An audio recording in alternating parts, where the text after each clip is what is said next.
Whew, boy.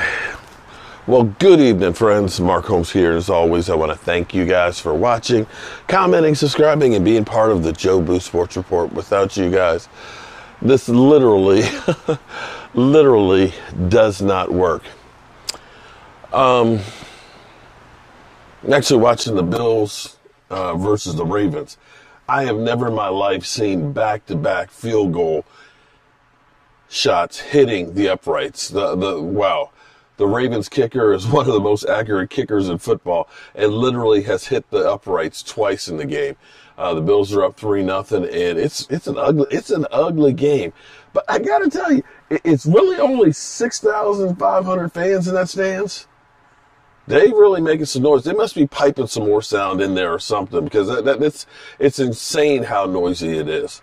But anyway, congratulations to the Green Bay Packers and Aaron frickin' Rodgers. I hate that guy. Oh my God, I hate Aaron Rodgers. That smug look. Oh, I can't stand the Green Bay Packers. I hope that next week they get their ass handed to them. I can't stand them. But here's the thing. Wow. Aaron Rodgers right now is probably getting the last laugh.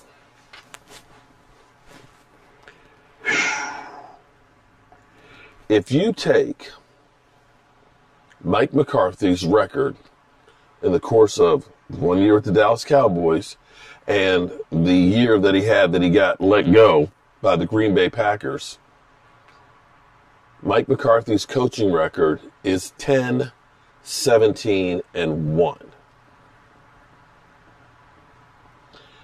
10-17-1, and basically 1 3/4 seasons.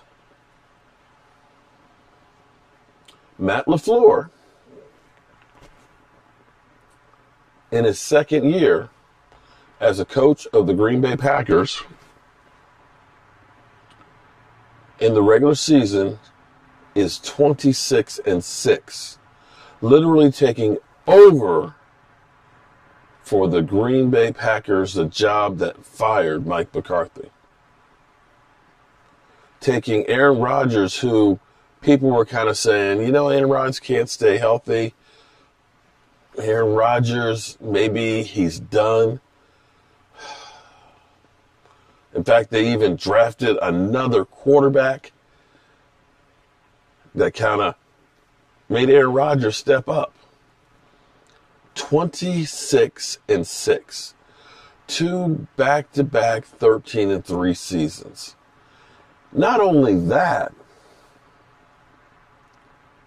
getting them to back-to-back NFC title games in his first 2 years. And here we are. We had a Green Bay Packer team that was so bad, they said, you ain't got to go home, but you got to get the hell up out of here. You're not the guy any longer. We appreciate the fact that you did coach us to 1 Super Bowl, but it's time to move on. It's time for new blood. Matt Lafleur. Matt Lafleur.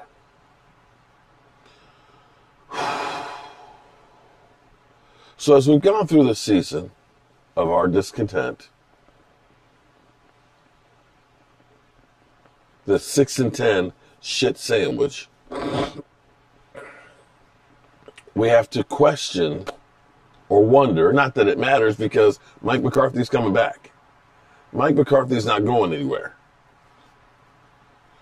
But we have to question,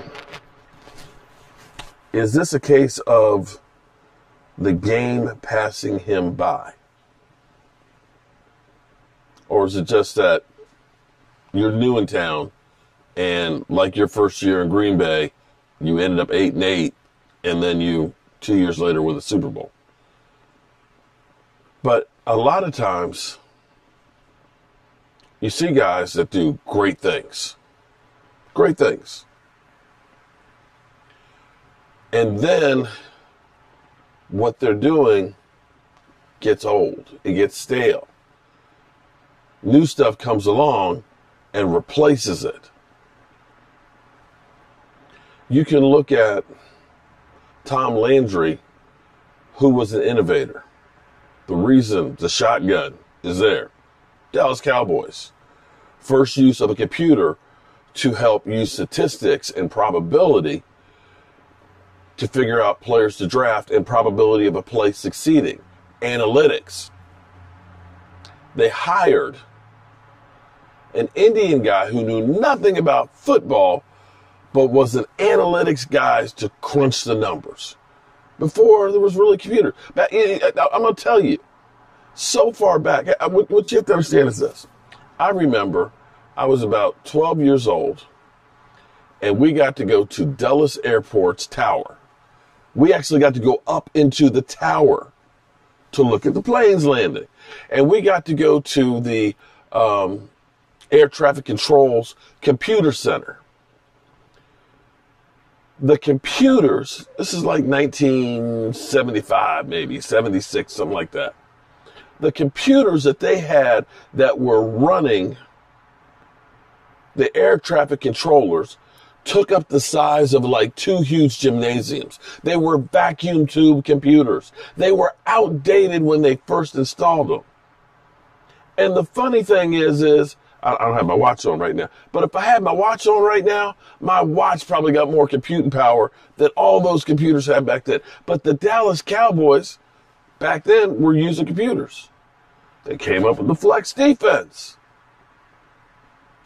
All these innovations, and you look, Tom Landry, he's on the top of his game. But yet, by the mid-'80s, people like Bill Walsh came through, came up with something new. People like Joe Gibbs came up with the one-back offense, and they passed him by. He got old, he got stale, and you had to get the new blood and the young coaches. And we had to get a Jimmy Johnson to replace an old guy to be successful. Now, I don't know. This year, you lose your quarterback, and you get down to the third and fourth offensive tackles. Generally speaking, and your running back is half of himself. Generally speaking, and your defense is ass. I mean, just straight up ass. That's what they were. You're not going to win too many games. So I don't know if I can put all of that on there. But from this point forward, you got to really look at this and say, Mike McCarthy, if next year is similar to this year, you got to be part of the problem, because now you're talking about 3 years of bad football. Now, I'll put one other person in this. I'll put John Gruden in there as well.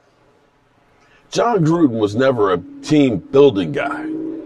He won the Super Bowl off of the team that Tony Dungy put together.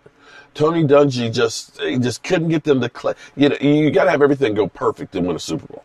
He just couldn't get there. They didn't give him enough time to do it. And so John Gruden comes in with a ready-built team, and he coaches them to the level to get there. And, of course, Tony Dungy goes on to the Colts and rebuilds that team and wins the Super Bowl, proving that it wasn't him.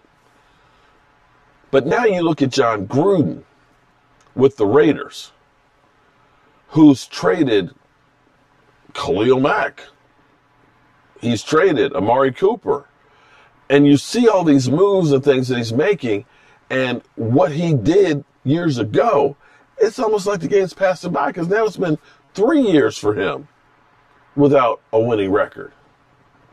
So now, is it the Raiders and the players, or is it the coach?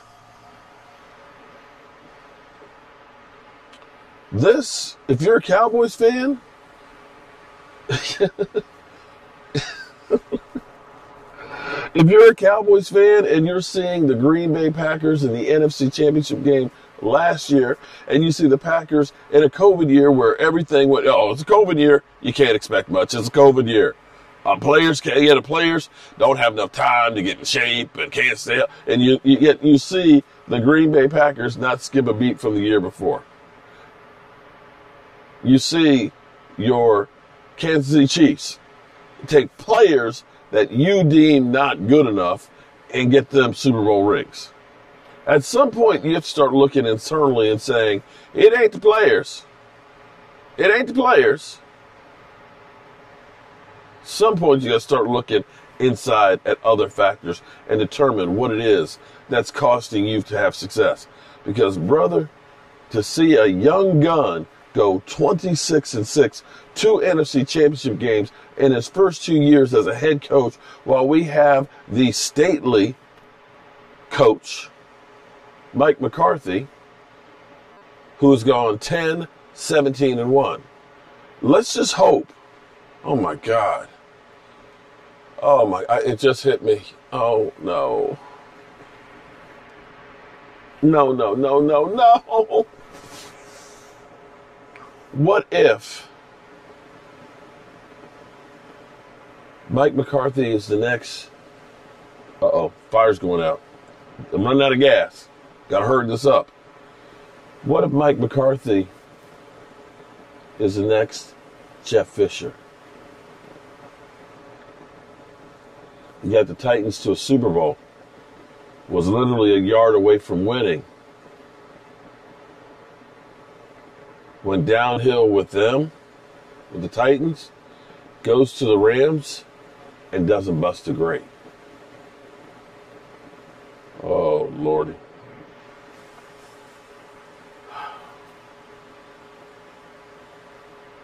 Yeah.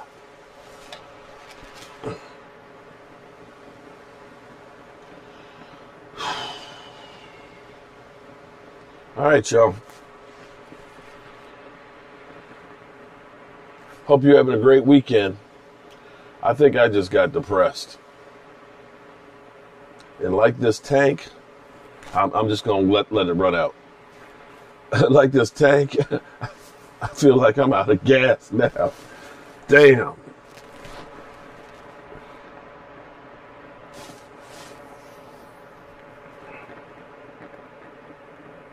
Wow.